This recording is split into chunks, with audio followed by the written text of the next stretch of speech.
If you've ever felt a presence near you when you were alone, or heard footsteps that weren't yours, then you'll understand what I went through. This isn't just another ghost tale. It really happened. So before we dive into the darkness, please like, share, and subscribe to my channel.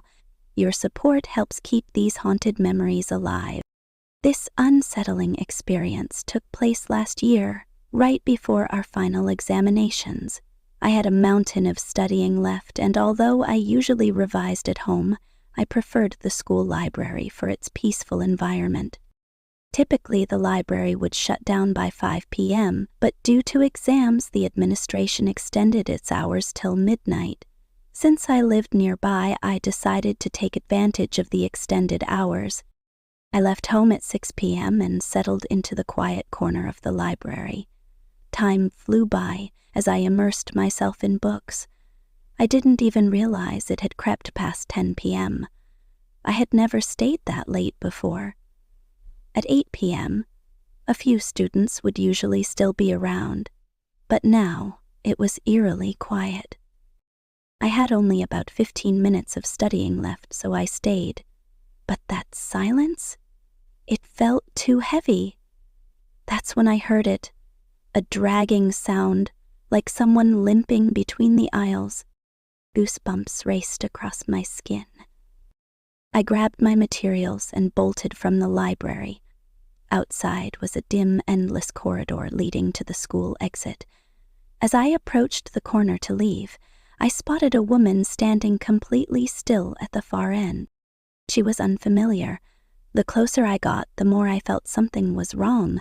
A wave of unease swept over me. I called out nervously, "Who's there?" And in a blink, she vanished. I exhaled, trying to shake off the fear, and exited the building. But outside, the street was unnaturally empty. Usually it bustled, even at night. Now, not a soul in sight.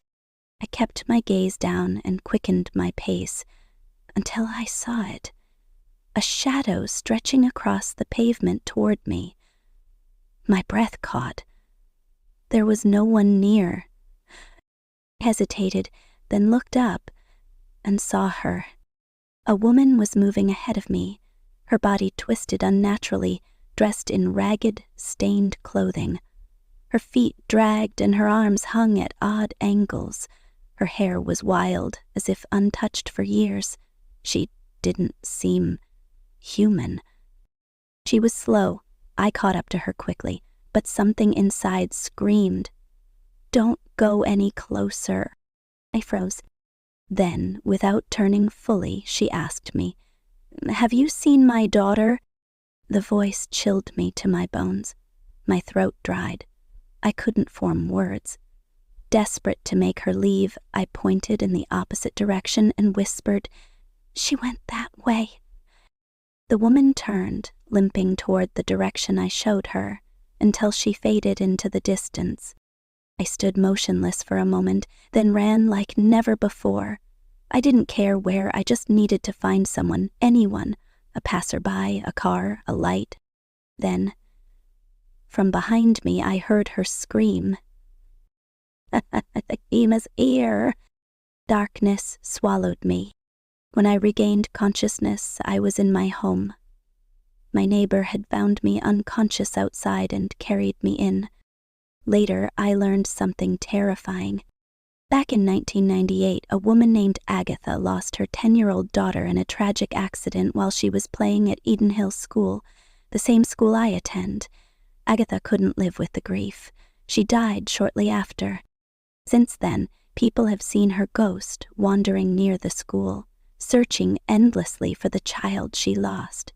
Still hoping, still calling, still waiting. And that night, she thought I was her. If this story haunted you even a little, please like, comment, and subscribe. I'll return soon with more spine-chilling encounters. Until then, avoid dark streets, and if someone asks, "Have you seen my daughter?" don't answer.